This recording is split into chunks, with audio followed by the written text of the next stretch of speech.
নিজেদের পাড়ায় দুর্গা মায়ের বিসর্জন থাকা সত্ত্বেও এ কোথায় বিসর্জন দেখতে গেলাম আমরা। চলো ব্যাপারটা তোমাদের সাথে প্রথম থেকেই শেয়ার করি।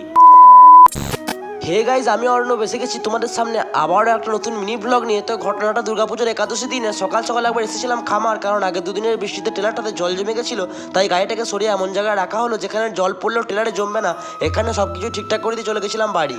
A few moments later. এরপর বিকাল হতেই সবাই মিলে একটু ঘুরতে বেরিয়েছিলাম। তখনই আমাদের মধ্যে ঠিক হয়ে যায় যে আমাদেরই পাশের গ্রাম আড়ায় ঠাকুর বিসর্জন হচ্ছে, সেটাই দেখে আসা যাক। তো সবাই কথা মতো চলে এলাম আড়া গ্রামে, আর এখানে আসতে দেখি ঠাকুর বিসর্জন বেরিয়ে গেছে। প্রথমে ঠাকুর দর্শন ও এরপর কিছুক্ষণ বক্স দেখে এসে গেছিলাম বাড়ি। আর বাড়ি আসতে দেখি ক্যাসিওর জন্য টোটোতে চোখ বাঁধা হয়ে গেছে, আর অন্যদিকে ঠাকুর চাপানোর জন্য ট্র্যাক্টরও এসে গেছে।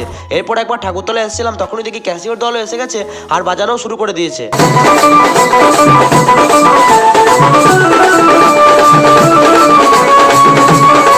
এরপর বিসর্জন বেরোতেই নাচতে নাচতে আজকে এমনি ব্লগটা শেষ করলাম।